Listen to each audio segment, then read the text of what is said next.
मान लो तुम्हें ये अजीब दिखने वाले एलियंस बिल्कुल पसंद नहीं है। स्टेलारिस गेम ऑफ नेशनल फॉर्च्यून पृथ्वी पर उतर चुका था। जिंदा रहने के लिए हर देश के प्लेयर अलग अलग एलियन रेस चुन रहे थे और ह्यूमन रेस को चुनना शर्म की बात माना जा रहा था। लेकिन मैं अकेला था जिसे ये सब बिल्कुल पसंद नहीं था। मैंने बिना हिचकिचाए प्योर ब्लूडेड ह्यूमन बनना चुना। जब मैंने अपने एरिया में एक बदसूरत एलियन को खुद को इंसान कहते देखा तो मेरा गुस्सा फूट पड़ा। मैंने तुरंत आदेश जारी किया, सभी एलियंस का सफाया करो और इस एरिया को ह्यूमन फेडरेशन में बदल दो। उसी समय एक ट्रांसमाइग्रेटर होने के नाते मेरा golden finger fourth squad system जाग गया। मैंने तुरंत खुद को एक नेचुरल डिजास्टर में बदल दिया। विनाशकारी युद्ध शिप्स के साथ मैं सभी प्लैनेट्स पर टूट पड़ा। सभ्यताओं को कुचलना, उन्हें गुलाम बनाना, डिटरेंस पॉइंट्स कमाना और उन्हें स्टेलारिस टेक्नोलॉजी से बदलना। जब बाकी देश अभी भी एलियन बनने पर खुश हो रहे थे, मेरी सेना पहले ही आसमान को ढक चुकी थी। स्टेलर सैनिक हर तरफ कत्लेआम कर रहे थे, यहाँ तक कि एस्फेरिक सायोनिक इंजन भी पूरा हो चुका था। इसी दौरान चीन के ड्रैगन कंट्री में स्टेलारिस गेम ऑफ नेशनल फॉर्च्यून ने जियांग सिटी को चुना। 18 साल से ऊपर के सभी युवाओं को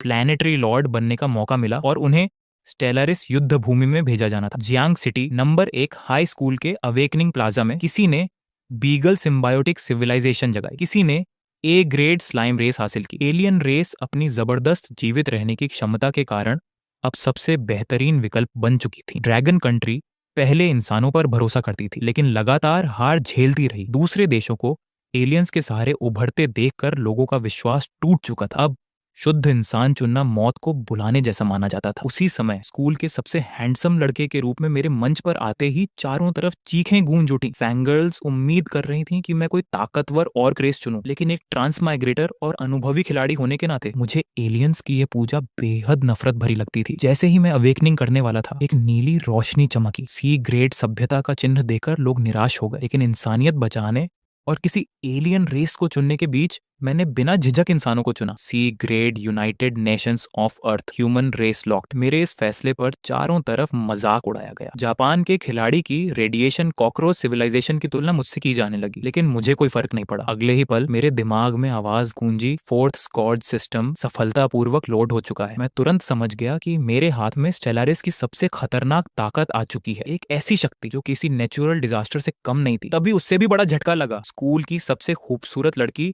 सु वानचिंग मंच पर आई। उसके चारों तरफ सुनहरी रोशनी फैल गई। वह ड्रैगन कंट्री के इतिहास की पहली एस ग्रेड सभ्यता अवेकनर बन चुकी थी। पूरा देश खुशी से झूम उठा। दूसरे देश जलने लगे, लेकिन सु वानचिंग का चेहरा पीला पड़ा हुआ था। उसकी आंखों में ऐसा भाव था जैसे वह किसी भयानक विनाश से बचकर लौटी हो, क्योंकि वह पुनर्जन्म लेकर आई थी। अपने पिछले जीवन की यादें उसके दिमाग में उमड़ पड़ी। उसने कभी अपनी फ्लीट के साथ ह्यूमन फेडरेशन पर हमला किया था, लेकिन उसने अपनी आंखों से एक पूरे ग्रह को डिस्ट्रॉय होते देखा था। एक विशालकाय हाथी जैसी शक्ति की मौजूदगी में उसकी पूरी फ्लीट पल भर में मिट गई थी, और वह विशाल शक्ति और वे युद्धपोत सब लिन महोंग यानी मुझसे जुड़े थे। भीड़ में खड़े मुझे देखते हुए सु वानचिंग ने मन ही मन फैसला किया, इस जन्म में मैं वही गलती दोबारा नहीं करूंगी। गैलेक्सी का शासक बनने से पहले मुझे इस इंसान का साथ हर हाल में पाना होगा। सबकी निगाहों के सामने सु वानचिंग ने भी बिना हिचकिचाए शुद्ध मानव सभ्यता चुनी, एस ग्रेड मानव सभ्यता। ये घोषणा पूरी ब्लू स्टार में सनसनी बन गई। सबसे ज्यादा प्रतिक्रिया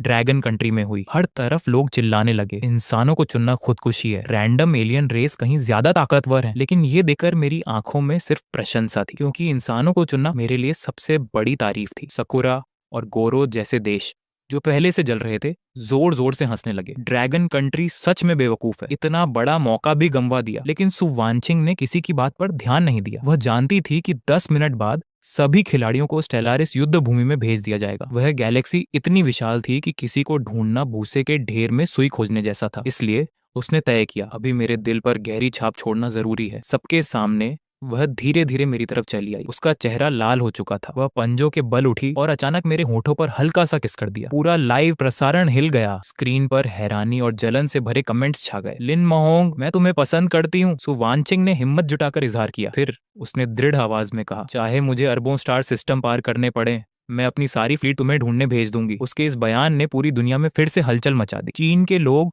उसे पागल प्रेमिका कहकर गालियां देने लगे। दूसरे देश मजाक उड़ाने लगे कि चीन इस बार जरूर हार जाएगा। तभी आसमान से दो सफेद रोशनियां नीचे उतरी। टेलीपोर्टेशन शुरू होने में अब सिर्फ कुछ सेकंड बचे थे। तुम्हें मेरा इंतजार करना होगा, मैं अपने हर युद्धपोत पर तुम्हारा नाम लिखूंगी। सु वांचिंग मुझे गहराई से देख रही थी। उसकी आंखों में डर साफ झलक रहा था। उसे डर था कि पिछले जन्म की वही त्रासदी दोबारा न दोहराई जाए। मैंने शांत स्वर में जवाब दिया, ठीक है। सफेद रोशनी धीरे धीरे और तेज होती गई। अगले ही पल हम दोनों की आकृतियां अवेकनिंग प्लाजा से गायब हो गईं और पृथ्वी पर चल रही बहसें तारों के बीच होने वाले युद्ध की बस शुरुआत थी। जब सफेद रोशनी खत्म हुई, मैंने आंखें खोली और खुद को एक अजीब तरह से सजाए गए अध्ययन कक्ष में पाया। दीवारों पर एलियंस की तस्वीरें टंगी हुई थीं। बुक शेल्फ डाइवर्सिटी को अपनाओ जैसी प्रो एलियन किताबों से भरी थी। तभी सिस्टम की आवाज गूंजी, यह इंपीरियल फेडरेशन की राजधानी है। स्टेलारिस गेम के नियमों के अनुसार अब तुम इंपीरियल फेडरेशन के नए लीडर हो। इसके बाद और जानकारी सामने आई। ग्रह पृथ्वी, सभ्यता स्तर एयरप्लेन सिविलाइजेशन, जनसंख्या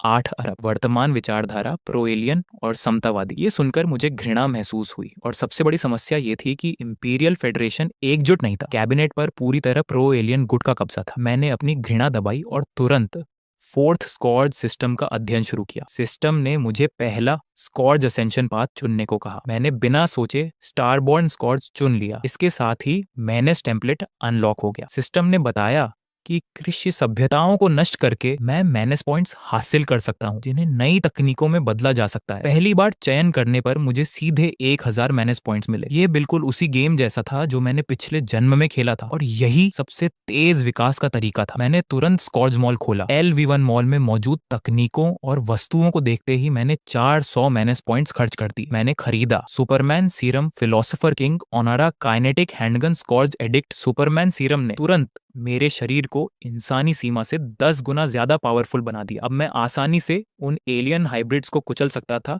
जिनकी ताकत सामान्य इंसानों से सिर्फ 3 गुना ज्यादा थी। फिलोसोफर किंग ओनरा ने मेरी आवाज में ऐसा दबाव और प्रभाव भर दिया कि मेरे शब्द लोगों के दिमाग पर असर डालने लगे। अब सब तैयार था। मैं एक पुनर्जन्म लिया हुआ शुद्ध ह्यूमन इस सड़ी हुई दुनिया में प्रवेश कर चुका था। मैंने तुरंत पूरी ह्यूमन फेडरेशन की इमरजेंसी मीटिंग बुला ली और उसे पूरी दुनिया में लाइव प्रसारित करने का आदेश दिया। यह नए लीडर के रूप में मेरा पहला सार्वजनिक भाषण था, लेकिन गोल मेज के चारों तरफ बैठे एलियन अधिकारियों को देखकर मेरे अंदर सिर्फ घृणा थी। उनमें ग्रैंड मार्शल आर्ट्स जो सेना नियंत्रित करता था एक बदसूरत बंदर जैसे एलियन था। मुख्य वैज्ञानिक अधिकारी विल एक पारदर्शी हाइब्रिड एलियन था। विदेश सचिव एलेना हालांकि प्योर ह्यूमन थी, लेकिन प्रो एलियन विचारधारा का सपोर्ट करती थी। सबसे पहले विल ने तिरस्कार भरे स्वर में बात शुरू की। उसने कहा कि वह नई हाइब्रिड नस्लें बनाने में व्यस्त है, इसीलिए मुझे जल्दी मुद्दे पर आना चाहिए। उधर दुनिया भर के दर्शक मेरे लाइव स्ट्रीम में जमा होने लगे। हर कोई मेरा मजाक उड़ा रहा था। तभी ग्रैंड मार्शल आर्ट्स अचानक बोला, क्यों ना नए इंसानों में से तुम्हारे लिए कोई जोड़ीदार चुन लिया जाए। मैंने ठंडी आवाज में कहा, चुप रहो, मैंने अभी मीटिंग शुरू करने की घोषणा भी नहीं की। क्या मैंने तुम्हें बोलने की अनुमति दी? आर्ट्स सन्न रह गया। उसका चेहरा गुस्से से भर उठा। क्या तुम मुझसे ऐसे बात कर रहे हो? लेकिन मैंने उसकी तरफ देखा तक नहीं। मैंने कैमरे की तरफ मुड़कर पूछा, इंसान क्या होता है? विल ने उपहास से भरे चेहरे के साथ जवाब दिया, यहाँ मौजूद हर कोई इंसान है। मैं अचानक हंस पड़ा। फिर मैंने जोर से डांटते हुए कहा, तुम इंसान नहीं हो, तुम सिर्फ बेहद बदसूरत और बेहद घिनौने एलियन हो। एलेना ने तुरंत अर्थ फेडरेशन का संविधान निकाल लिया और कहा कि मेरे शब्द समानता के अधिकार के खिलाफ है। विल भी गुस्से में चिल्लाया कि मैंने संयुक्त राष्ट्र की भावना का अपमान किया है। आर्थस मुस्कुराया और बोला, तुम जैसे शुद्ध रक्त कट्टरपंथियों का अंत हमेशा दुखद होता है। दर्शकों की हंसी और भी तेज हो गई। एलियन अधिकारी भी एक एक करके खड़े हो गए। वित्त मंत्री, शिक्षा मंत्री और बाकी सबने मुझे पद से हटाने की मांग शुरू कर दी। वे मुझे पागल घोषित कर रहे थे जो पृथ्वी महासंघ को बर्बाद कर देगा। लेकिन इतने आरोपों के बीच भी मैं शांत बैठा रहा। मैंने सबको अपनी भड़ास निकालने दी। फिर मैं धीरे से बोला, ये एलियन, ये हाइब्रिड कुत्ते की नस्लें इनकी बहन की यहाँ बकचोदी कर रहे हैं, इंसानों के साथ बराबरी की बात करने लायक भी नहीं है। इनका तथाकथित योगदान सिर्फ इस दुनिया को और गंदा बना रहा है। इसके बाद मैंने कैमरे की तरफ देखा और कैटाक्लिज्म रिलीज सक्रिय कर दिया। एक अदृश्य मानसिक शक्ति मेरी आवाज के साथ फैल गई। मैंने उन सभी प्योर ह्यूमन को संबोधित किया जिन्हें सालों से दबाया गया था। मैंने उनके भीतर छिपी घृणा को जगाया और साफ शब्दों में कहा, इंसानों और एलियंस का एक साथ जीवित रहना संभव नहीं है। अब मानवता को दोबारा परिभाषित किया जाएगा। मेरे शब्द बिजली की तरह गूंजे। कॉन्फ्रेंस रूम के बाहर मौजूद प्योर ह्यूमन पूरी तरह हिल चुके थे। गलियारे के सैनिक, चुपचाप जी रहे वॉरियर और वे आम लोग जिन्हें मजबूरी में एलियंस के साथ मिलकर रहना पड़ा, उन सबकी आंखों में पहली बार उम्मीद की आग जल उठी। उनके दिलों में सालों से कैद भावनाओं को आखिरकार बाहर निकलने का रास्ता मिल गया। ब्लू ब्लू स्टार पर भी ड्रैगन नेशन के कुछ ऐसे लोग थे जिनकी सोच पूरी तरह विकृत नहीं हुई थी। वे पहली बार खुलकर मेरे समर्थन में बोलने लगे, लेकिन आर्थस ने मेरे भाषण को बकवास बताते हुए ठहाका लगाया। तुम्हारे पास न सेना है न सत्ता, तुम बस अर्थ फेडरेशन के एक जोकर हो, और वो प्योर ह्यूमन, उन्हें तो बहुत पहले ही पालतू बना दिया गया है। वह धीरे धीरे मेरी तरफ बढ़ा और ऊपर से घूरते हुए बोला, इम्पीचमेंट में सहयोग करो वरना तुम्हारा भी वही हाल होगा जो बाकी कट्टरपंथियों का हुआ था। लेकिन मेरे होंठों पर हल्की मुस्कान उभर आई। मैंने शांत स्वर में कहा, जानते हो मैं सबसे अच्छा क्या करता हूँ? कट्टरपंथियों का सफाया। बात खत्म होने से पहले ही मैंने अपने सीने के पास हाथ डाला और एक काइनेटिक पिस्टल बाहर निकाली। बिना एक पल गंवाए मैंने निशाना साधा। धड़ाम! हाई वेलोसिटी गोली ने आर्थस का सिर चीर दिया। अर्थ फेडरेशन की पूरी सेना को नियंत्रित करने वाला ग्रैंड मार्शल उसी जगह ढेर हो गया। उसका विशाल शरीर जमीन पर गिरा तो पूरा कॉन्फ्रेंस रूम कांप उठा। पूरा कमरा खामोश हो गया। एलियन अधिकारी डर से कांपने लगे। विल को होश आया तो वह चीख पड़ा। गार्ड्स, पूरी तरह हथियारों से लैस एलियन सैनिक अंदर घुसा। वे गोलीबारी शुरू करने ही वाले थे, लेकिन मैंने उनकी आंखों में डर देख लिया। मैं ठंडी आवाज में बोला, तो ये कमीने भी डरते हैं, और जो डरता है वो मर भी सकता है। फिर मैंने पूरी दुनिया के सामने घोषणा की, आज से यूनाइटेड नेशंस ऑफ अर्थ का नाम बदलकर ह्यूमन फेडरेशन रखा जाता है, और लीडर होने के नाते मैं एक्सटर्मिनेशन ऑर्डर जारी करता हूँ। सभी प्योर ह्यूमन, जो भी हथियार हाथ लगे उठा लो, और हर इन बदसूरत एलियन को मार डालो जो तुम्हें दिखाई दे। मानवता के लिए, ह्यूमन फेडरेशन के लिए। साथियों, युद्ध शुरू हो चुका है। अब ये एक पल के लिए भी नहीं रुकेगा। हम इंसानियत के भविष्य के लिए लड़ेंगे, चाहे इसके लिए हमें सितारों का समंदर जलाना पड़े या पूरी गैलेक्सी को राख बनाना पड़े। उस दिन यूनाइटेड नेशंस ऑफ अर्थ के शुद्ध इंसानों के भीतर उनके पूर्वजों का गौरव जाग उठा। उनके खून और दिल दोनों विद्रोह के लिए पुकार रहे थे। पूर्वी एशिया यूनाइटेड जोन की फैक्ट्रियों में, जहां इंसानों को एलियन सुपरवाइजर्स के नीचे जबरन काम कराया जाता था, 15 साल से मजदूरी कर रहे एक बूढ़े इंजीनियर ने अचानक एक रिंच उठाया और निरीक्षण कर रहे कीट जैसे एलियन के सिर पर दे मारा। वह दहाड़ा। मैं ये बहुत पहले से करना चाहता था। अगले ही पल बाकी प्योर ह्यूमन मजदूरों ने भी जो मिला वही हथियार बना लिया। हर तरफ विद्रोह भड़क उठा। उधर नॉर्थ अमेरिका यूनाइटेड जोन की बैरकों में हाशिए पर पड़े शुद्ध इंसान सैनिकों ने भी अपनी बंदूकें एलियन अफसरों की तरफ घुमा दी। धड़ धड़ धड़, चारों तरफ गोलियों की आवाज गूंज उठी। हर गर्जना बदले की आग से भरी थी। पूरी पृथ्वी अचानक विद्रोह की लपटों में घिर गई। ब्लू स्टार के बाकी देशों के लाइव स्ट्रीम में लोग मेरा मजाक उड़ा रहे थे। ये सिर्फ दंगे भड़काना जानता है। कुर्सी पर बैठा रणनीतिकार। शुद्ध इंसान एलियंस का मुकाबला नहीं कर सकते। कुछ लोग हंसते हुए कह रहे थे कि मैं जल्द ही कॉन्फ्रेंस रूम में मारा जाऊंगा। लेकिन ड्रैगन कंट्री के लाइव स्ट्रीम का माहौल पूरी तरह बदल चुका था। नेटिजन्स लगातार मुझे बधाइयां दे रहे थे। कम से कम किसी ने सच बोलने की हिम्मत तो की, किसी ने खड़े होकर मुकाबला तो किया। जो लोग पहले मेरा मजाक उड़ा रहे थे वे भी चुप हो गए, क्योंकि अंदर से वे भी एलियंस से नफरत करते थे। बस हकीकत ने उनके हौसले कुचल दिए थे, और मैंने वही किया था जो वे कभी करने की हिम्मत नहीं जुटा पाए। कॉन्फ्रेंस रूम के अंदर मुख्य वैज्ञानिक अधिकारी विल चीख रहा था। बाकी संक्रमित सैनिकों ने मुझ पर हमला कर दिया। हाइब्रिड बनने के बाद उनकी ताकत सामान्य इंसानों से दोगुनी थी। ऊपर से कई उच्च अधिकारी भी उनकी मदद कर रहे थे। उन्हें यकीन था कि मैं अचानक हमले में मारा जाऊंगा, लेकिन मेरा शरीर भूत की तरह हिल रहा था। मैं हर गोली सटीक हेडशॉट में बदल रहा था। शिक्षा मंत्री समेत कई उच्च अधिकारी एक एक करके गिरते चले गए। विल के चेहरे पर अविश्वास साफ दिख रहा था, लेकिन आखिरकार वह भी मौत से नहीं बच सका। विदेश सचिव एलेना घुटनों पर गिर गई। वह दया की भीख मांगने लगी, लेकिन मैंने उसे भी बिना भावना के गोली मार दी, सिर्फ इसलिए क्योंकि उसने कभी एलियंस का साथ दिया था। इसके बाद कॉन्फ्रेंस रूम में घुसे सभी एलियन सैनिक 30 सेकंड से भी कम समय में मारे जा चुके थे। मैं बर्फ जैसे शांत चेहरे के साथ कमरे के बीचों बीच खड़ा था। इस दृश्य ने पूरे ब्लू स्टार के लाइव स्ट्रीम को हिला दिया। हर कोई मेरी गति, मेरी पिस्टल की ताकत और मेरी असली शक्ति देखकर स्तब्ध था। अब सबको समझ आने लगा था कि सु वांचिंग ने मुझे क्यों चुना था। उधर ड्रैगन कंट्री के एक कॉन्फ्रेंस रूम में अधिकारी मेरी फाइल देखकर हैरान थे। अनाथ, औसत अंक, कोई खास बैकग्राउंड नहीं, लेकिन मेरी शारीरिक क्षमता और हथियार तकनीक पूरी दुनिया के वर्तमान स्तर से कहीं आगे थी। किसी को समझ नहीं आ रहा था कि मेरी पावर आखिर आई कहां से। स्टेलारिस ब्रह्मांड में यह युद्ध पूरे 1 साल तक चला। यह युद्ध बेहद क्रूर था। एलियन ताकतवर थे, लेकिन मूर्ख भी। एकजुट शुद्ध इंसानों के सामने वे धीरे धीरे टूटने लगे। मैं खुद सबसे आगे लड़ाई लड़ रहा था। महत्वपूर्ण सैन्य ठिकानों पर कब्जा करता जा रहा था। अब मैं एक झंडा बन चुका था, जिसके लिए हर प्योर ह्यूमन जान देने को तैयार था। आखिरकार युद्ध खत्म हुआ। हमने शुरुआत 8 अरब लोगों से की थी। अब केवल 2 अरब शुद्ध इंसान बचे थे। 6 अरब साथी शहीद हो चुके थे। 4 अरब एलियंस राख में बदल चुके थे, और मैं ह्यूमन फेडरेशन की राजधानी के विशाल चौक में खड़ा जीत की घोषणा कर रहा था। लेकिन ये खुशी ज्यादा देर नहीं टिकी। पृथ्वी के हर देश के लाइव स्ट्रीम पर फिर सवाल उठने लगे। तुमने खुद अपनी नसें काट दी। 2 अरब लोग विकास के लिए बहुत कम है। तुम्हारे पास दूरदृष्टि नहीं है। लेकिन इस बार चीनी नेटिजन्स पूरी ताकत से मेरे समर्थन में उतर आए। लेकिन ह्यूमन फेडरेशन के अंदर भी विरोध की आवाजें उठने लगी। कुछ बचे बचे हुए प्योर ह्यूमन युद्ध को याद करके सोचने लगे कि मेरे तरीके बहुत ज्यादा कट्टर थे। 6 अरब साथियों की कुर्बानी बहुत भारी कीमत थी। तभी खुद को तर्कवादी मध्यपंथी कहने वाले लोग भी सामने आने लगे। वे मुझ पर आरोप लगाने लगे, तुम एक योग्य लीडर नहीं हो, तुम सिर्फ आदर्शवाद समझते हो, हकीकत नहीं। लेकिन इन सारे आरोपों के जवाब में मैंने ऐसा कदम उठाया जिसने पूरी दुनिया को चौंका दिया। मैंने ह्यूमन फेडरेशन के सभी नागरिकों के लिए एक गुप्त प्रश्नावली जारी की। उसमें सिर्फ एक सवाल था, क्या हम युद्ध अपराधी हैं? और केवल 2 विकल्प थे, हाँ या नहीं। अपनी शुद्ध मानव पहचान और युद्ध में योगदान के भरोसे बहुत से लोगों ने खुलकर अपनी नाराजगी लिखी। किसी ने युद्ध को बहुत क्रूर बताया, किसी ने अपने मरे हुए परिवार वालों का दुख जताया। कई लोगों को लगा कि मैं उन्हें कभी सजा नहीं दूंगा। नफरत और शिकायतों से भरी यह प्रश्नावली जल्दी ही पूरी हो गई। परिणाम देखकर पूरी दुनिया सन्न रह गई। सिर्फ 2 लाख लोग ही मुझे युद्ध अपराधी कह रहे थे। बाकी 1 अरब 99 करोड़ 80 लाख लोग मेरे खिलाफ नहीं थे। पृथ्वी के बाकी देशों के लाइव स्ट्रीम तुरंत सवाल उठाने लगे, ये सर्वे नकली है, लोग सच बोलने से डर रहे हैं। लेकिन अगले ही पल मेरा फैसला सुनकर सभी दर्शक हिल गए। मैंने आदेश दिया, सूची लॉक करो, सभी को गिरफ्तार करो, उन्हें पकड़कर जबरन मजदूरी वाले दंड शिविरों में भेज दिया जाए। युद्ध से लौटी सेना की कार्य क्षमता डरावनी थी। सिर्फ 3 घंटे के भीतर उन 2 लाख लोगों को पकड़ लिया गया। जो विरोध कर रहे थे उन्हें मौके पर ही खत्म कर दिया गया। वे चिल्ला रहे थे, हमें अपनी बात खुलकर कहने की आजादी चाहिए, लेकिन इस बार प्योर ह्यूमन होने का दर्जा भी उन्हें नहीं बचा सका। पूरा अभियान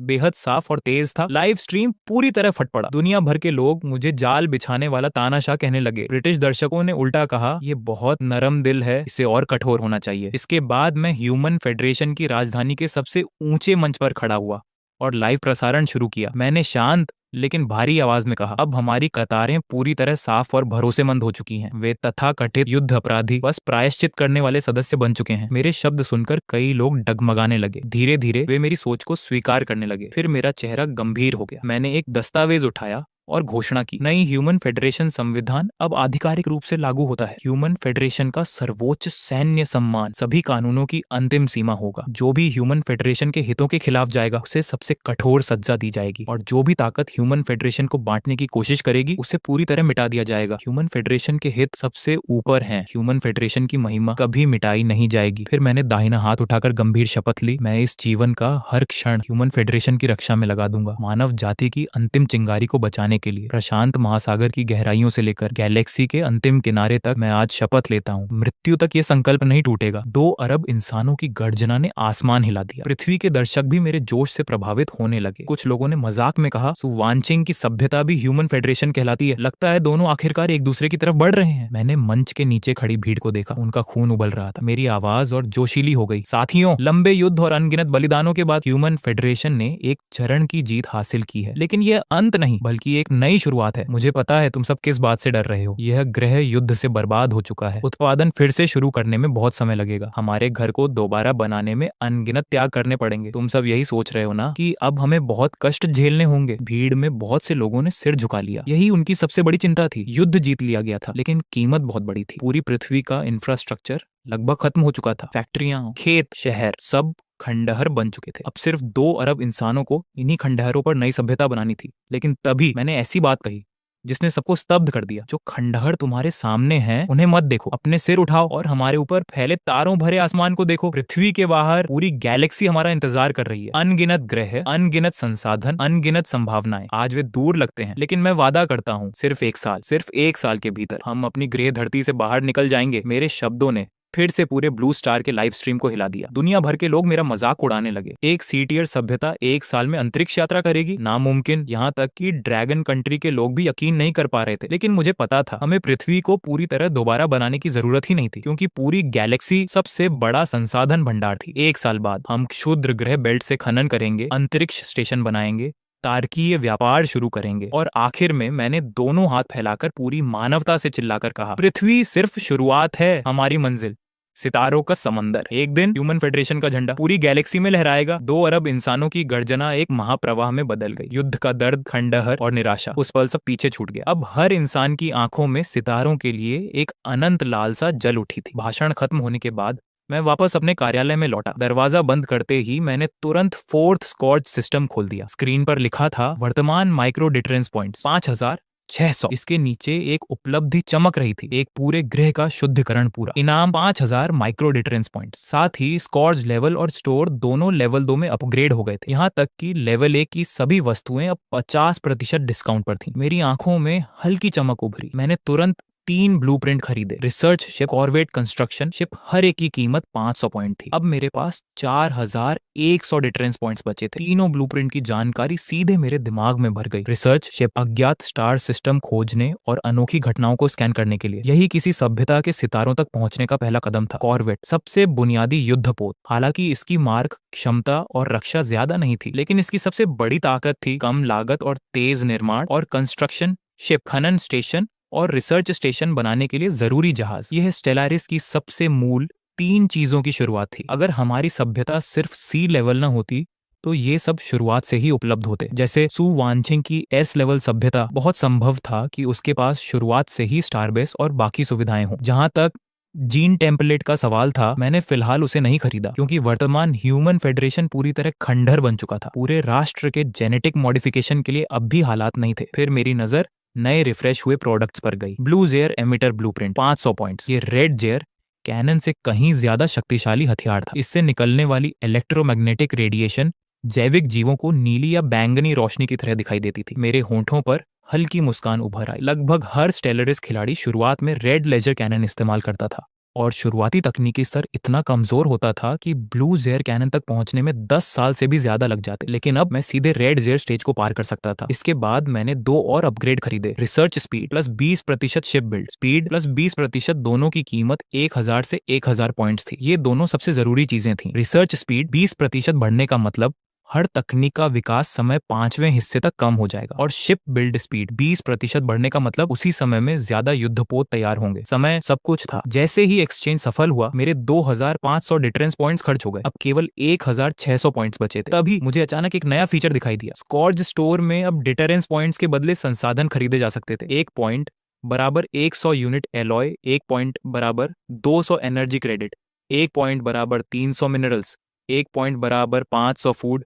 और सबसे महत्वपूर्ण बात, ये संसाधन सभ्यता के भीतर अपने आप एक नेचुरल प्रोसेस के जरिए प्रकट हो जाते थे। मेरी आंखें चमक उठी। ये फीचर बेहद खतरनाक था क्योंकि स्टेलारिस का असली केंद्र था संसाधन, एलॉय, जहाज और इमारतें बनाने के लिए, यानी युद्ध और विकास की जीवन रेखा। एनर्जी क्रेडिट, पूरी अर्थव्यवस्था की मुद्रा। मेंटेनेंस, व्यापार, नीतियां, सब कुछ इन्हीं पर चलता था। मिनरल्स, सबसे मूल संसाधन जिन्हें एलॉय और उपभोक्ता वस्तुओं में बदला जा सकता था। और फूड, जनसंख्या वृद्धि का आधार। सबसे खास बात यह थी कि सिस्टम संसाधनों को अचानक हवा में पैदा नहीं करेगा। शायद कोई वैज्ञानिक अचानक नई स्मेल्टिंग तकनीक खोज ले या कोई खोजी टीम नई खदान ढूंढ निकाले। इस तरह सब कुछ स्वाभाविक लगेगा। यहाँ तक कि पूरी दुनिया की लाइव स्ट्रीम भी इसे संदिग्ध नहीं मानेगी। मैंने कुछ देर सोचा और फैसला कर लिया। सबसे पहली प्राथमिकता एलॉय, क्योंकि जहाज बनाने के लिए भारी मात्रा में एलॉय चाहिए था और एलॉय बनाने के लिए जरूरी थी उन्नत स्मेल्टिंग तकनीक। लेकिन सी लेवल सभ्यता की धातु गलाने की तकनीक बेहद पिछड़ी हुई थी। उसकी कार्यक्षमता दयनीय थी। लेकिन सिस्टम से एलॉय खरीदने पर वह संबंधित धातुकर्म तकनीक भी देगा और वही सबसे मूल्यवान चीज थी। एक बार उन्नत स्मेल्टिंग तकनीक मिल जाए तो आगे एलॉय उत्पादन कई गुना तेज हो जाएगा। धीरे धीरे रात गहरी हो गई। अधिकांश दर्शक लाइव स्ट्रीम छोड़कर सो चुके थे। आखिर कोई 24 घंटे लगातार लाइव स्ट्रीम नहीं देख सकता था। नेशनल डेस्टिनी गेम की लाइव स्ट्रीम हर पल प्रसारित नहीं होती थी। सिस्टम केवल महत्वपूर्ण घटनाएं दिखाता था। खाना पीना, बाथरूम जाना, दैनिक छोटी मोटी बातें, ये सब अपने आप छिपा दिए जाते थे। यहाँ तक कि निजी और गोपनीय जानकारी भी लाइव स्ट्रीम सिस्टम अपने आप ब्लॉक कर देता था। स्टेलारिस में एक दिन असल दुनिया के 1 साल के बराबर था। अगली सुबह एक नेटिजन जिसने पूरी रात लाइव स्ट्रीम देखी थी अचानक बिस्तर से उछल पड़ा। हे भगवान, जल्दी देखो, लिन महोंग की लाइव स्ट्रीम। उसने सिर्फ 1 साल में साइंस शिप बना ली। ये खबर पूरे इंटरनेट पर विस्फोट की तरह फैल गई। और ठीक उसी समय जब पूरी मानवता पहली स्टारशिप की उड़ान पर जश्न मना रही थी, मैंने अचानक घोषणा कर दी कि इस पहली उड़ान में मैं स्वयं जहाज पर सवार रहूंगा। जैसे ही मेरे ये शब्द बाहर आए, पूरा स्थान एकदम शांत हो गया। मुख्य वैज्ञानिक और सभी उच्च अधिकारी तुरंत मुझे रोकने लगे। उनका कहना था कि साइंस शिप की वास्तविक अंतरिक्ष यात्रा में अनगिनत अज्ञात खतरे छिपे हो सकते हैं और एक लीडर होने के नाते मुझे किसी भी प्रकार का जोखिम नहीं लेना चाहिए। लेकिन मैंने बिना हिचक साफ शब्दों में मना कर दिया। मैंने दृढ़ स्वर में कहा, अगर मैं नेता हूँ तो मुझे सबसे आगे खड़ा होना होगा। मुझे खुद उदाहरण बनना होगा ताकि मानवता विश्वास कर सके कि इंसान अपने ग्रह से बाहर निकल सकते हैं। कमांड सेंटर में काउंटडाउन खत्म हुआ। अगले ही पल पायनियर के इंजन चमकदार नीली रोशनी के साथ फट पड़े और उसी क्षण फोर्थ स्कॉर्ज ने आधिकारिक तौर पर स्टेलारिस की दुनिया में अपना पहला कदम रख दिया। पायनियर एक चांदी की चमकती लकीर बन गया। वह आसमान को चीरता हुआ ऊपर उठा, वायुमंडल को पार किया और फिर अंतरिक्ष में प्रवेश कर गया। मैं पोर्थोल के सामने खड़ा विशाल तारों भरे आकाश को देख रहा था। पीछे पृथ्वी का गहरा नीला रंग अब भी शांत दिखाई दे रहा था, जबकि सामने केवल अंतहीन अंधकार और अनगिनत सितारे थे। अपने पिछले जीवन में मैं केवल स्क्रीन के पीछे बैठकर आकाश गंगा को निहारा करता था, लेकिन अब यह सब सच था। यही असली शुरुआत थी। मेरा दिल उत्साह से भर उठा। तभी जहाज की प्रणाली की आवाज गूंजी। सभी लीडर सिस्टम सामान्य हैं। पायनियर की पहली उड़ान पूर्ण रूप से सफल रही। कम्युनिकेटर के अंदर ग्राउंड कंट्रोल की उत्साहित आवाज सुनाई दी। उत्साह के कारण उनकी आवाज तक कांप रही थी। मैंने शांत स्वर में जवाब दिया और पूरी दुनिया के सामने घोषणा की, ह्यूमन फेडरेशन अब आधिकारिक रूप से एक नए युग में प्रवेश कर चुका है। उस पल पूरी पृथ्वी मानो उबल पड़ी। लोगों की जयकारें इतनी जोरदार थीं मानो अंतरिक्ष तक गूंज रही हों। हर देश की लाइव स्ट्रीम फट पड़ी। नेटिजन्स पूरी तरह स्तब्ध थे। सिर्फ 6 महीनों में मैंने मानवता को एक साधारण सी ग्रेड सभ्यता से उठाकर अंतरिक्ष यात्रा करने योग्य बना दिया था, जबकि बाकी देश अब भी जमीन पर संघर्ष कर रहे थे। और लोग इससे भी ज्यादा उत्साहित थे कि जल्द ही मेरी मुलाकात सु वानछिंग की एस ग्रेड सभ्यता से होने वाली है। उन्हें लग रहा था कि इससे ड्रैगन कंट्री पूरी तरह उभर जाएगी। वहीं दूसरी तरफ cherry blossom country, stick country और लाइट हाउस कंट्री की लाइव स्ट्रीम पूरी तरह खामोश थी। कुछ लोग अविश्वास में थे, कुछ लगातार चीख रहे थे कि मैंने चीटिंग की है, लेकिन कोई भी इस सच्चाई को झुठला नहीं पा रहा था। मैंने पायनियर को पूरी पृथ्वी का एक चक्कर लगवाया और फिर सुरक्षित रूप से न्यूपोर्ट पर उतार दिया। जैसे ही हैच खुला, जयकारों की सुनामी मेरे ऊपर टूट पड़ी। मैंने लाउडस्पीकर उठाया और पूरे राष्ट्र को संबोधित किया। यह सिर्फ शुरुआत है। हम और रिसर्च शिप बनाएंगे, नए सितारों की खोज करेंगे, नई दुनिया बसाएंगे और अपने घर की रक्षा करेंगे। इंजीनियरिंग शिप संसाधनों का खनन करेंगे। ह्यूमन फेडरेशन की क्षेत्रीय लड़ाई अभी बस शुरू हुई है। उसी समय सिस्टम ने नई उपलब्धि की सूचना दी। क्योंकि मैंने पहली बार स्वयं जहाज उड़ाकर होम स्टार से बाहर कदम रखा था, मुझे 1000 प्रेस्टीज पॉइंट्स प्राप्त हुए। लेकिन मेरे दिल की गहराइयों में एक और इच्छा छिपी हुई थी, पूरी आकाश गंगा को बचाने की इच्छा। अगले 6 महीनों में विभिन्न बोनस और विशाल संसाधन सहायता के कारण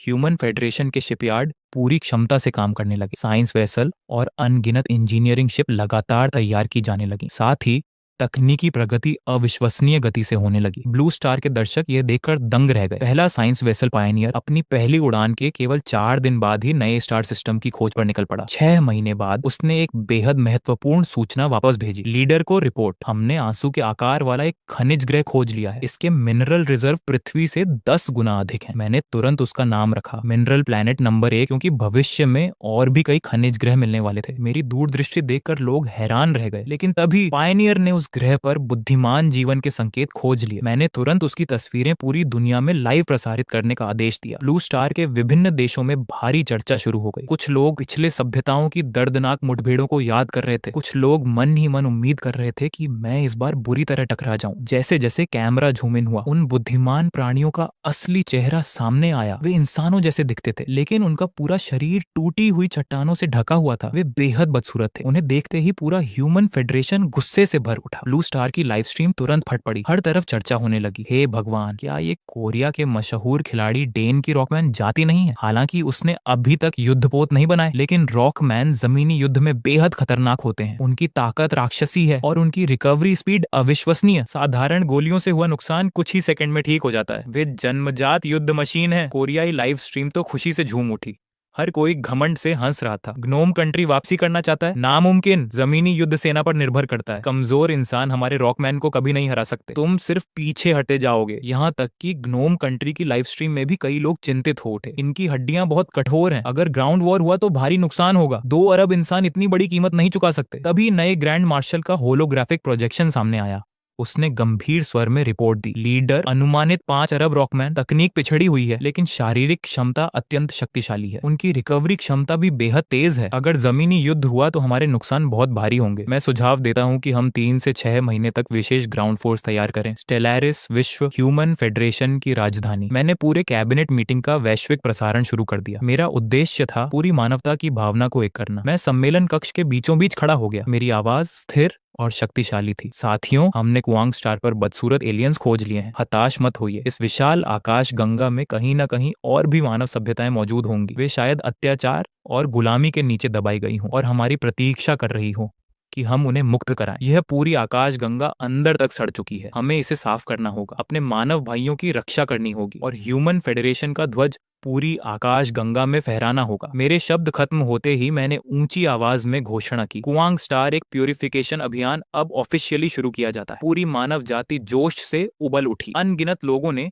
युद्ध में शामिल होने के लिए स्वेच्छा से नाम लिखवाया। कैबिनेट के सदस्य भी एक दूसरे का समर्थन करने लगे, लेकिन मैंने हाथ उठाकर सबको शांत कर दिया। मेरी आवाज गंभीर और दृढ़ थी। इस बार सिर्फ कैजुअलिटीज कम करना काफी नहीं होगा। मुझे 0 कैजुअलिटीज चाहिए। एक भी इंसान नहीं मरना चाहिए। पूरा कॉन्फ्रेंस रूम तुरंत शांत हो गया। ग्रैंड मार्शल हल्की कड़वी मुस्कान के साथ बोला, लीडर, यह लगभग असंभव है। कुआंग स्टार पर कब्जा करने के लिए जमीनी सेना भेजनी ही पड़ेगी और युद्ध का मतलब हमेशा खून खराबा होता है। बाकी सदस्य भी मुझे समझाने लगे। उनके अनुसार मेरी डिमांड असंभव थी। ब्लू स्टार की लाइव स्ट्रीम में भी हलचल मच गई। कोरिया के दर्शक मेरा मजाक उड़ाते हुए कह रहे थे कि मैं सपने देख रहा हूँ। कृषि राष्ट्रों के लोग भी मानते थे कि बिना किसी कैजुअलिटीज के युद्ध जीतना असंभव है। जब हर कोई मुझ पर सवाल उठा रहा था तब मैंने धीरे से कहा, किसने कहा कि मैं जमीनी सेना भेजने वाला हूँ? ये सुनते ही सब लोग चौंक गए। ग्रैंड मार्शल ने तुरंत हैरानी से पूछा, जब उसे पता चला कि मैं केवल कॉर्वेट वॉरशिप्स का इस्तेमाल करने वाला हूं तो वह तुरंत मुझे रोकने लगा। उसने सीधे कहा, कॉर्वेट्स की फायर पावर भले ही मजबूत हो लेकिन 5 बिलियन रॉकमैन को खत्म करने में भारी एनर्जी खर्च होगी। लॉजिस्टिक्स प्रेशर भी बहुत बढ़ जाएगा। ऊपर से रॉकमैन में रीजनरेशन एबिलिटी है। स्पेस से बमबारी करना बेहद अप्रभावी साबित होगा। उसी समय ब्लू स्टार की कोरियन लाइव स्ट्रीम हंसी से भर गई। दर्शक मेरा मजाक उड़ाने लगे। वे कह रहे थे, कॉर्वेट की बमबारी रॉकमैन की रीजनरेशन एबिलिटी के सामने बेकार है।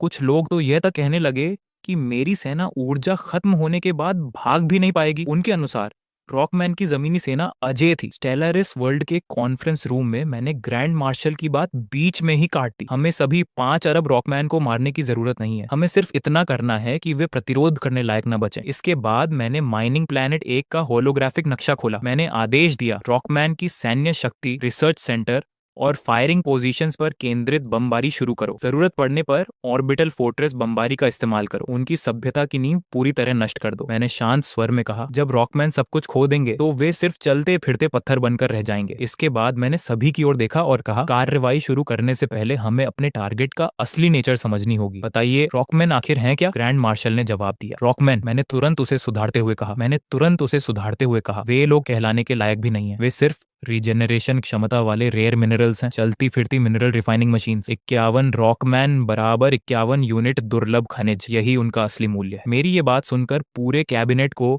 जैसे अचानक सब समझ आ गया। ग्रैंड मार्शल की आंखों में भी मानो ज्ञान की चमक दौड़ गई। लाइव स्ट्रीम में चीनी दर्शक पूरी तरह उफान पर थे। वे मेरी रणनीति को डायमेंशनल स्ट्राइक कहकर तारीफ कर रहे थे। दूसरी तरफ कोरियन दर्शक स्तब्ध रह गए। फिर वे मुझे युद्ध अपराधी और अमानवीय कहकर घूरने लगे, लेकिन चीनी दर्शकों ने तुरंत जवाब दिया, खनन में मानवता नहीं देखी जाती। कोरिया की धमकियों का मजाक उड़ाया जाने लगा। जल्द ही माइनिंग स्टार 1 पर ऑपरेशन शुरू हो गया। पायनियर जहाज के नेतृत्व में 3 इंटरसेप्टर क्लास फ्रिगेट्स और एक इंजीनियरिंग शिप रवाना हुई। 3 महीने बाद इंजीनियरिंग शिप रेयर मिनरल्स की पहली खेप लेकर वापस लौटी। इन मिनरल्स का उपयोग जहाजों के नए आर्मर मटेरियल के रूप में किया जा सकता था। मैं पहले से ही काफी संतुष्ट था। उसी समय सिस्टम नोटिफिकेशन गूंज उठा। डूम्सडे अचीवमेंट पूरा हुआ, प्रेस्टीज में भारी वृद्धि।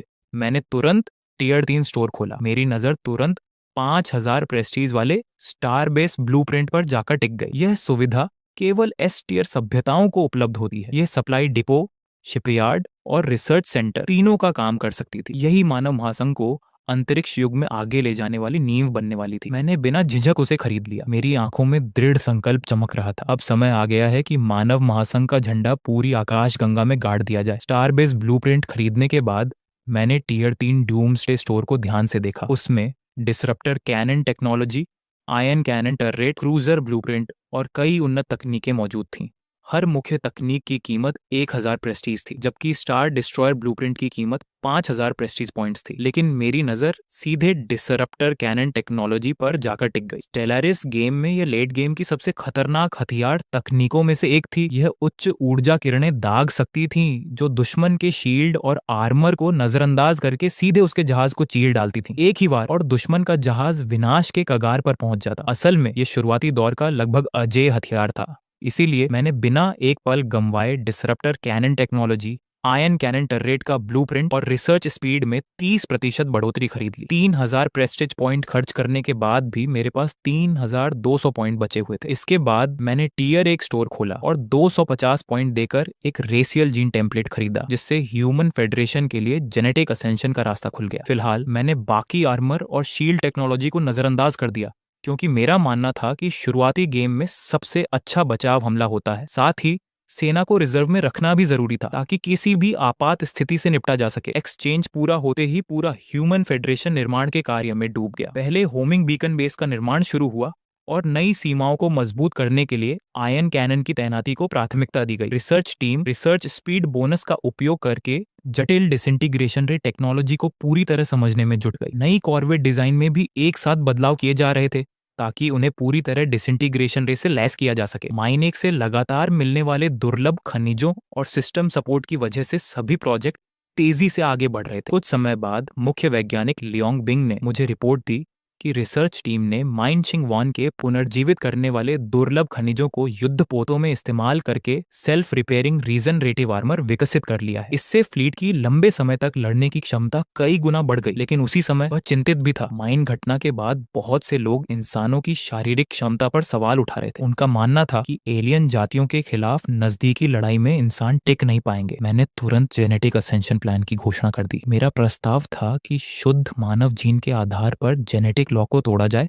और मानव विकास हासिल किया जाए। एलियन जीन के साथ हाइब्रिडाइजेशन पूरी तरह अस्वीकार्य था। यह हमारी अंतिम सीमा थी। मैंने लियोंग बिंग की जेनेटिक म्यूटेशन को लेकर सारी चिंताएं भी दूर कर दी। यह सुनते ही लियोंग बिंग ने खुद रिसर्च और डेवलपमेंट की जिम्मेदारी संभालने की पेशकश की। यह पूरी बातचीत लाइव प्रसारित की गई, जिससे दुनिया भर में जबरदस्त बहस छिड़ गई। सकूरा और लाइट हाउस देशों सहित कई राष्ट्र हमारा मजाक उड़ाने लगे। उनका कहना था कि शुद्ध मानव जीन बेकार हैं, एलियन जीन के बिना विकास असंभव है और मैं निश्चित रूप से असफल हो जाऊंगा। ह्यूमन फेडरेशन की राजधानी में लियोंग बिंग घबराहट के साथ मेरे ऑफिस के दरवाजे पर आया। उसने सीधे कहा कि वह मेरे जीन निकालना चाहता है, ताकि मानव जेनेटिक लॉक तोड़ने पर रिसर्च की जा सके। उसने बहुत पहले ही नोटिस कर लिया था कि 1 साल पहले युद्ध में मैंने जो शक्ति दिखाई थी, वह सामान्य इंसानों से कहीं ज्यादा थी। मेरी बात सुनकर वह चौंक गया, जब मैंने साफ साफ स्वीकार किया कि मैं पहले ही अपनी प्रवृत्ति के बल पर जेनेटिक लॉक तोड़ चुका हूं। हालांकि वह अनुभव दोहराया नहीं जा सकता। फिर भी मैंने उसे रिसर्च के लिए अपने जीन निकालने की अनुमति दे दी, क्योंकि मैं खुद भी अपनी सीमाओं को पार करना चाहता था। इसके बाद लियोंग बिंग ने रिसर्च टीम के साथ मिलकर मेरे जीन सैंपल का गहराई से विश्लेषण शुरू किया। उन्हें उसमें एक खास मार्कर मिला, मानो किसी बंद दरवाजे की चाबी। उसी आधार पर उन्होंने पहली पीढ़ी का जीन एनहांसमेंट पोषण विकसित कर लिया। अब एलियन जीन मिलाने की कोई जरूरत नहीं थी, केवल इंसानों की छिपी हुई क्षमता को जागृत करना ही काफी था। दसियों हजार छोटे परीक्षणों के बाद नतीजे सामने आए। पोषण लेने वाले स्वयंसेवकों की शारीरिक क्षमता सामान्यतः 5 से 8 गुना तक बढ़ गई, जबकि कुछ बेहद शक्तिशाली लोग 10 गुना तक मजबूत हो गए। सबसे महत्वपूर्ण बात, इसका कोई साइड इफेक्ट नहीं था। मैंने तुरंत फैसला किया कि इसे पूरी दुनिया में लाइव प्रसारित किया जाएगा। लियोंग बिंग और मैं खुद सबसे पहले यह पोषण लेकर उदाहरण पेश करेंगे। आखिरकार जीन क्लिनिक पूरी दुनिया में शुरू कर दिए गए। लाइव प्रसारण वाले दिन ह्यूमन फेडरेशन के केंद्रीय चौक में लाखों लोग जमा थे। सभी नेशनल फॉर्च्यून गेम खिलाड़ी और दुनिया भर के दर्शक एक साथ ये दृश्य देख रहे थे। मैं मंच पर खड़ा हुआ और गंभीर आवाज में घोषणा की, मानवता अपने विकास को स्वयं नियंत्रित करेगी। हमें अपने शरीर में जरा भी जीन प्रदूषण की आवश्यकता नहीं है। इसके बाद मैंने सबसे पहले पोषण की विशेष डोज खुद को इंजेक्ट की। कुछ ही सेकंड बाद मैंने अपनी आंखें खोली। मेरे पूरे शरीर में विस्फोटक शक्ति उमड़ रही थी। मेरी ताकत 20 गुना से भी अधिक बढ़ चुकी थी। तुरंत बाद लियोंग बिंग ने भी पोषण इंजेक्ट किया। उसकी प्रतिक्रिया मेरी तरह उग्र नहीं थी, लेकिन उसकी क्षमता भी तेजी से बढ़ रही थी। लाइव चैट में सकूरा जैसे देशों के दर्शक अब भी अपनी इज्जत बचाने की कोशिश कर रहे थे। उन्हें डर था कि वर्षों तक एलियन जीन पर निर्भर रहने का उनका फैसला मजाक बन जाएगा। उनके संदेहों का सामना करते हुए मैंने मुस्कुराकर घोषणा की, सच्चाई साबित करने का समय आ गया है। रिसर्च टीम में अलग अलग विकास मार्ग मौजूद थे। कुछ लोग मेक डेवलपमेंट रूट का समर्थन करते थे। अगले मुकाबले में लियोंग बिंग नंगे हाथों से लड़ाई करेगा, जबकि रिसर्च विभाग के डिप्टी डायरेक्टर नॉर्मा नवीनतम मेक को नियंत्रित करेंगे। एरिना स्टेज पर यह मुकाबला साबित करेगा कि असली शक्ति इंसानी जीन के भीतर छिपी है। जैसे ही घोषणा खत्म हुई, पूरा एरिना तालियों और नारों से गूंज उठा। यह लड़ाई मानवता की असली ताकत दुनिया के सामने रखने वाली थी। लेकिन ब्लू स्टार के कई देशों में फिर से सवाल उठने लगे। एक सुपर सोल्जर को नंगे हाथों मेक से लड़वाना, क्या यह मजाक है? यह सब सिर्फ दिखावा है। अगर इंसान जीत भी गया तो इसका मतलब सिर्फ इतना होगा कि मेक कमजोर था। वे लोग किसी भी तरह अपनी पुरानी सोच को सही साबित करना चाहते थे, क्योंकि वरना उन्हें मानना पड़ता कि उनके वर्षों पुराने फैसले पूरी तरह गलत थे। न्यू वर्ल्ड के केंद्रीय चौक में एरिना का एक हिस्सा धीरे धीरे ऊपर उठने लगा। वहां 5 मीटर ऊंचा एक विशाल मेक दिखाई दिया। सिल्वर ग्रे रीजनरेटिव अलॉय से बना उसका शरीर चमक रहा था, और उस मेक का डिजाइनर कोई और नहीं बल्कि रिसर्च विभाग का डिप्टी डायरेक्टर नॉर्मा था। हालांकि वह मानव क्षमता को स्वीकार करता था, नॉर्मा मेका डेवलपमेंट को लेकर पूरी तरह जुनूनी था। वह हमेशा साफ शब्दों में कहता था, मेका सबसे कूल होते हैं। उस मेका के दोनों कंधों पर शक्तिशाली काइनेटिक एनर्जी कैनन लगे हुए थे। एक हाथ में विशेष मिश्र धातु से बनी कटाना तलवार थी, जबकि दूसरे हाथ में काला विशाल मजल लगा हुआ था। उसकी कॉम्बैट पावर पूरी तरह मैक्स की जा चुकी थी। मेक की असली ताकत साबित करने के लिए सत्यापन प्रक्रिया शुरू की गई। तभी एक ट्रांसपोर्ट शिप नीचे उतरी। उसके अंदर मिनरल स्टार एक से पकड़ा गया एक जीवित रॉक प्राणी था। जैसे ही वह आजाद हुआ, वह मेरी तरफ झपटा, लेकिन अगले ही पल नॉर्मा के मेक ने सिर्फ एक वार में उसे अनगिनत टुकड़ों में काट डाला। उसका शरीर पूरी तरह चकनाचूर हो गया, यहाँ तक कि उसकी तेज रिजनरेशन एबिलिटी भी उसे दोबारा जोड़ नहीं सकी। यह दृश्य देखते ही ह्यूमन फेडरेशन के दर्शक खुशी से चीख उठे। ब्लू स्टार के ड्रैगन कंट्री के दर्शक लगातार स्क्रीन पर संदेशों की बौछार करने लगे, जबकि पहले संदेह करने वाले कोरियाई दर्शक पूरी तरह चुप हो चुके थे। सत्यापन पूरा होते ही असली मुकाबला शुरू हुआ। नॉर्मा ने मेक के स्पीकर से आवाज प्रसारित की, निष्पक्षता बनाए रखने के लिए मैं अपनी पूरी ताकत इस्तेमाल करूंगा। यह सुनकर लियोंग बिंग थोड़ा हैरान हुआ, लेकिन उसका आत्मविश्वास बिल्कुल नहीं डगमगाया। अचानक 5 मीटर ऊंचा मेक विस्फोटक गति से उसकी ओर झपटा। उसकी तलवार का स्वीपिंग अटैक एरिना पर गिरा और जमीन में गहरा गड्ढा बन गया। लियोंग बिंग की आंखें सिकुड़ गईं। वह लगातार हमलों से बचता रहा। उसके शरीर में मौजूद एलीट सीरम लगातार असर दिखा रहा था। उसकी सुप्त क्षमता हर सेकंड जागृत हो रही थी। काफी देर तक हमला करने के बाद भी जब नॉर्मा उसे गिरा नहीं पाया, तो उसने हथियार बदल दिए और काइनेटिक गोलियों की बौछार शुरू कर दी। लेकिन लियोंग बिंग ने हर हमले का पहले ही अंदाजा लगा लिया था। वह एक एक वार से बचता गया। अचानक उसने विस्फोटक गति से आगे बढ़कर मेक की टांग पर मुक्का मारा। धड़ाम! विशाल मेक कई मीटर पीछे खिसक गया। उसकी धातु की सतह पर साफ गहरा गड्ढा बन चुका था। यह देखकर नॉर्मा ने दोनों कंधों के काइनेटिक कैनन एक साथ सक्रिय कर दिए। लियोंग बिंग बिजली जैसी गति से किनारे हट गया और मौका मिलते ही 10 गुना बढ़ी हुई ताकत के साथ लगातार घूंसे बरसाने लगा। धड़ धड़ धड़। लगातार प्रहारों के बाद रीजनरेटिव अलॉय आर्मर आखिरकार टूट गया। मेक की दाहिनी टांग चटक गई और पूरा विशाल शरीर जमीन पर गिर पड़ा। लियोंग बिंग पसीने से भीगा हुआ था, लेकिन उसकी आंखें चमक रही थीं। उसने सफलतापूर्वक जेनेटिक लॉक तोड़ दिया था। कुछ पल के लिए पूरा चौक शांत हो गया। फिर अगले ही क्षण सुनामी जैसी गर्जना गूंज उठी। 2 अरब नागरिकों ने अपनी आंखों से देखा था कि एक शुद्ध मानव ने नंगे हाथों से मेक को ध्वस्त कर दिया। यह किसी चमत्कार से कम नहीं था। ब्लू स्टार का लाइव स्ट्रीम पूरी तरह उबल पड़ा। चीनी दर्शक खुशी से पागल हो रहे थे, जबकि कोरिया और जापान जैसे देशों के दर्शक अब भी जिद में अपने तर्क देने की कोशिश कर रहे थे, लेकिन उनकी बातें अब बेहद कमजोर लग रही थीं। उसी समय नॉर्मा मेक से बाहर निकला और निराश चेहरे के साथ मुझसे बोला, मुझे लगता है मेरे मेक डिजाइन में कुछ गड़बड़ है। मैं हल्के से मुस्कुराया और शांत स्वर में कहा, मेक और जेनेटिक विकास एक दूसरे के विरोधी नहीं है। वे एक दूसरे को और मजबूत बनाते हैं। अगर जेनेटिकली एनहांस्ड योद्धा कस्टम मेक चलाएंगे तो उनकी कॉम्बैट पावर कई गुना बढ़ जाएगी। मेरी बात सुनते ही नॉर्मा की आंखें चमक उठी। उसे जैसे नई दिशा मिल गई हो। उसने तुरंत जेनेटिक योद्धाओं के लिए नई पीढ़ी के मेका विकसित करने का फैसला कर लिया। इसके बाद मैंने फिर से पूरे ह्यूमन फेडरेशन को संबोधित किया। आज से पुरानी सीमाएं पूरी तरह खत्म हो चुकी हैं। अब हर इंसान परफेक्ट इवोल्यूशन हासिल कर सकता है। मानवता की किस्मत अब पूरी तरह हमारे अपने हाथों में होगी। यह तो सिर्फ पहली पीढ़ी का जेनेटिक सीरम है। एक दिन इंसान अपनी सीमाएं तोड़कर अमृता तक पहुंच जाएगा, लेकिन उसके बाद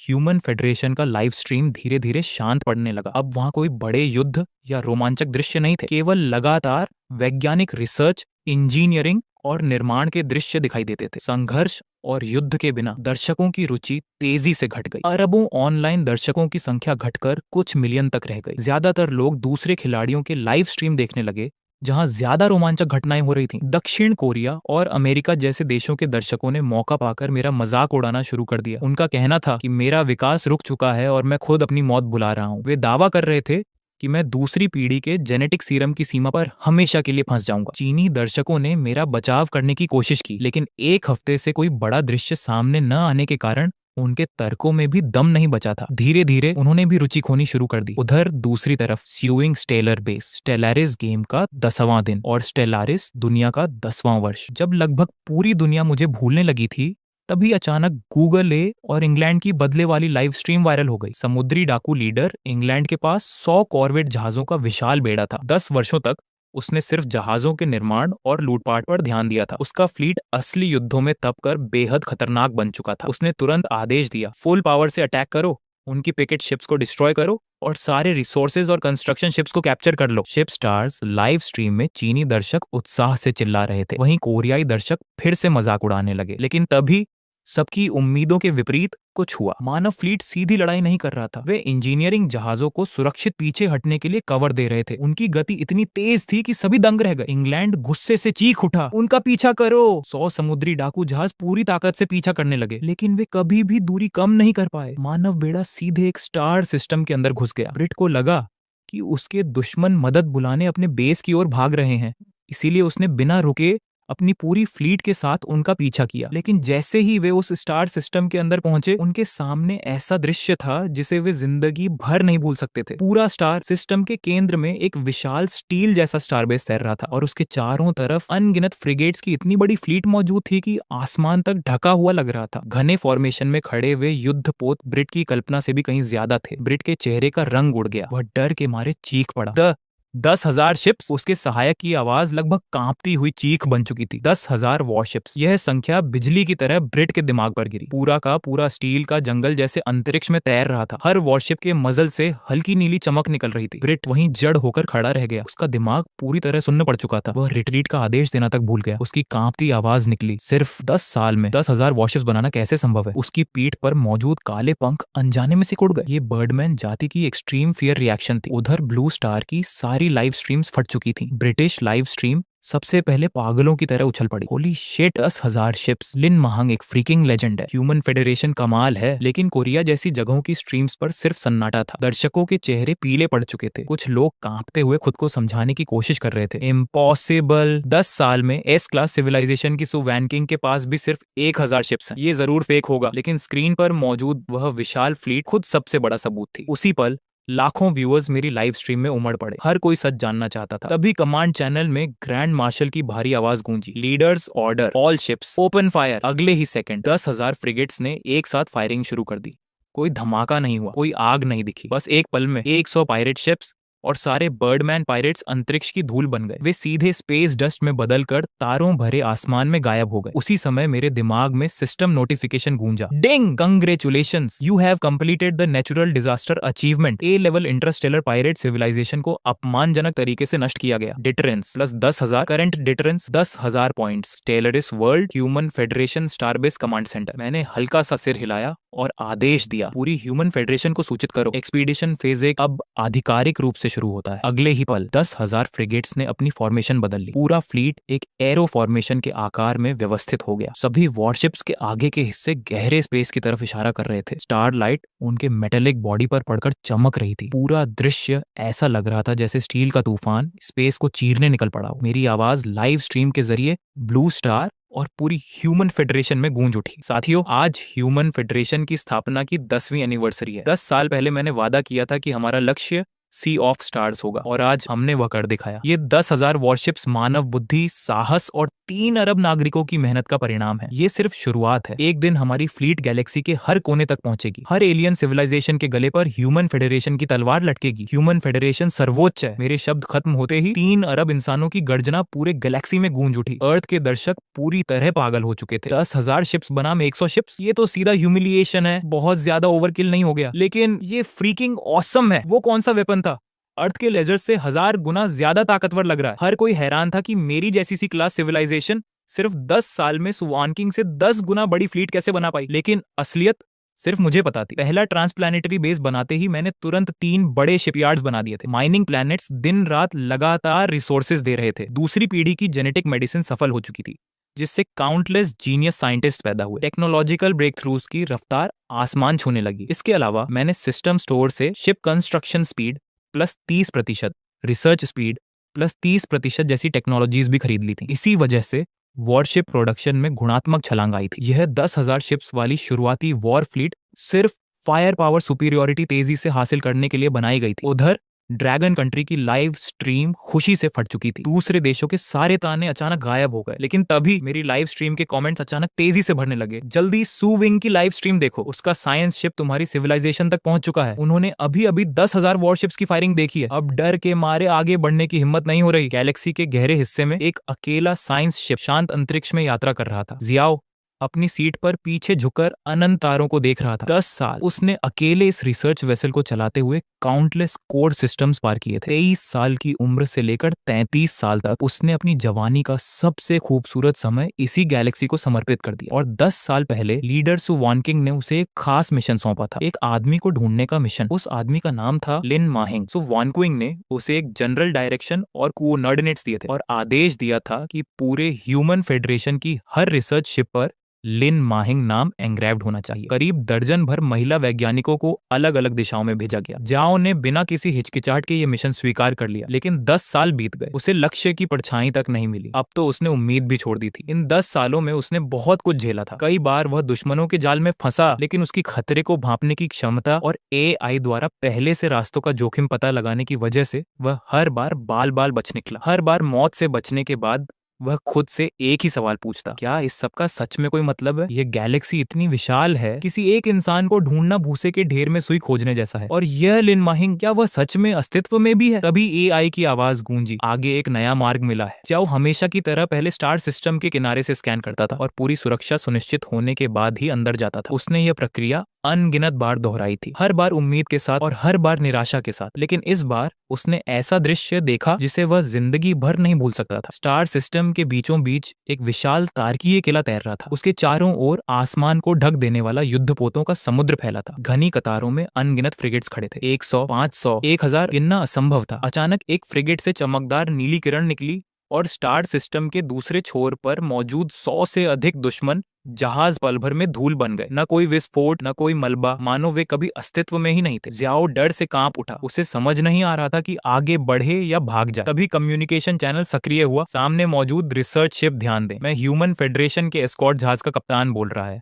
तुम्हारे जहाज पर लिखे लिन माहिंग नाम का क्या मतलब है? अपनी पहचान और उद्देश्य बताओ। ह्यूमन फेडरेशन, लिन माहिंग। जियाओ कांपते हाथों से संपर्क जोड़ता है और अपने मिशन के बारे में बताता है। कुछ पल की खामोशी के बाद एक गहरी आवाज सुनाई दी, स्वागत है कैप्टन जिया, अब आप सुरक्षित हैं। अपनी रिसर्च शिप को स्टार बेस पर डॉक करें, मैं स्वयं आपसे मिलूंगा। रिसर्च शिप धीरे धीरे स्टार बेस के भीतर प्रवेश करती है। जियाओ को कमांड सेंटर ले जाया गया। मैंने शांत स्वर में कहा, मेरा नाम लिन माहिंग है, मैं ह्यूमन फेडरेशन का लीडर हूँ। ये सुनते ही जियाओ की आंखों से आंसू बहने लगे। आखिरकार उसे वह इंसान मिल गया था जिसे वह 10 सालों से खोज रहा था। उसी पल उसे सु वानकिंग के मिशन का असली अर्थ समझ आया। क्यों हर जहाज पर लिन माहिंग नाम खुदवाया गया था, क्यों सुंदर महिला वैज्ञानिकों को चुना गया था, और क्यों करोड़ों में एक संभावना होने के बावजूद खोज जारी रखी गई थी। उसके सामने खड़े उस आदमी और 10,000 स्पेसशिप के झुंड को देखकर जियाओ समझ गया, यह सब वाकई इसके लायक था। मैंने कहा, आपने बहुत मेहनत की है मिस जियाओ, आपकी दृढ़ता प्रशंसनीय है। जियाओ ने बताया कि उसके साथ भेजे गए बाकी वैज्ञानिक शायद आसपास के स्टार सिस्टम्स में अब भी खोज कर रहे हैं। मैंने सिर हिलाया। हम उन्हें खोजने के लिए स्पेसशिप भेजेंगे और अब से आप हमारे साथ रहेंगी और सीखेंगी। जियाओ बोली, हमारे लीडर ने सिर्फ पहला ग्रुप भेजा था, ऐसे और भी वैज्ञानिक आपको खोजने निकले हैं। फिर वह थोड़ी चिंतित होकर बोली, लेकिन अब हमारा फेडरेशन से संपर्क टूट चुका है। रास्ते में बनाए गए स्पेस स्टेशन में से एक नष्ट हो गया। मैंने शांत स्वर में जवाब दिया, चिंता मत करो, मैं इन सभी समस्याओं का समाधान कर दूंगा। इसके बाद मेरे लगभग 10,000 फ्रिगेट्स ने पूरे ह्यूमन फेडरेशन को संबोधित किया। मैंने घोषणा की, एलियंस ने हमारे अनगिनत मानव साथियों को कुचल डाला। मिस जियाओ को हमारा संदेश पहुंचाने में 10 साल लग गए, लेकिन अब हमारे पास इतना समय नहीं है। मैं घोषणा करता हूं, अब हम अगले 1 साल में इन 10 सालों से भी आगे निकलेंगे। हम तब तक नहीं रुकेंगे जब तक हजारों तारों पर ह्यूमन फेडरेशन का झंडा नहीं लहराता। इसके साथ ही 10,000 जहाजों का ग्रुप 10 भागों में बंट गया। हर स्क्वाड में 1,000 युद्धपोत थे जो अलग अलग दिशाओं में निकल पड़े।